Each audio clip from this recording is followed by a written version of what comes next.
আমার এখন কি অবস্থা? না, হলো না, কিছুই হলো না। আমার তো শিয়ালের মতো অবস্থা।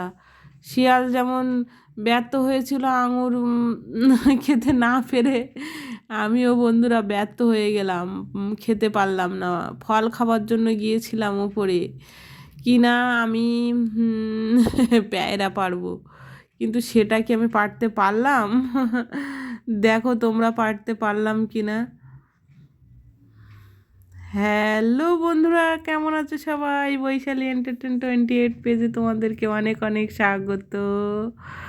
এই দেখো, আমি সকাল সকাল উঠে পড়লাম। আজকে তোমাদের সঙ্গে একটা ছোট্ট ব্লগ শেয়ার করব, দেখতে থাকো, কোথাও মিস করবে না। অনেক কিছুই দেখার আছে, অনেক কিছুই।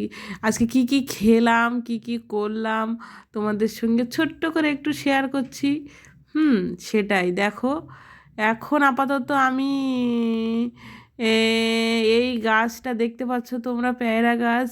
পেয়ারা গাছে কয়েকটি মাত্র পেয়ারা মানে অসময়ে ধরেছে। আমি যাব এটা পাড়তে, বেশ উঁচুতে আছে আমাদের দোতলার ঘরে, ওখান দিয়ে যাব ওপরে, মানে দোতলা পর্যন্ত মাথাটা চলে গেছে, ওপর দিয়ে ছাড়া ওটাকে পারা যাবে না। দেখি আমি পারতে পারি কি।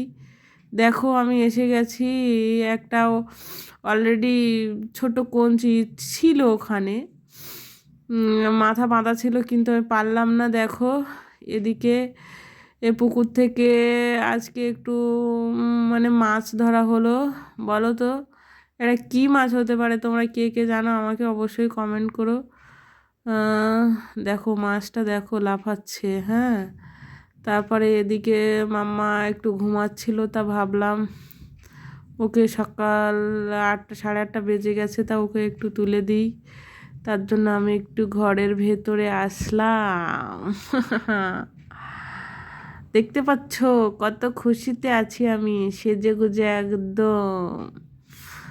যাই হোক, এবার দেখো সেই সেই মুহূর্ত। দেখো মুরগির পেট দিয়ে ডিম বার হচ্ছে, কতগুলো ডিম বার হচ্ছে। দেখো আজকে জমিয়ে না চিকেন খাবো, চিকেন। এটা দেখো আবার মুরগিটা কিন্তু অনেকগুলো ডিম দিয়েছে। দেখো দেখো দেখো, তোমাদের কি এরকম মুরগি কাটার সময় এত এত ডিম বেরোয়? দেখো এটা কি মুরগি বলো তো, কত ডিম দিয়েছে। যাক, আমি বাবা এসে একটু শুয়ে নিচ্ছি, আমার কষ্ট হচ্ছে। অনেকক্ষণ ভিডিও বানিয়েছি, অনেকক্ষণ ক্যামেরা ধরে এটা ওটা এটা ওটা প্যায়রা পাড়া এইসব নিয়ে খুবই ক্লান্ত হয়ে পড়েছি।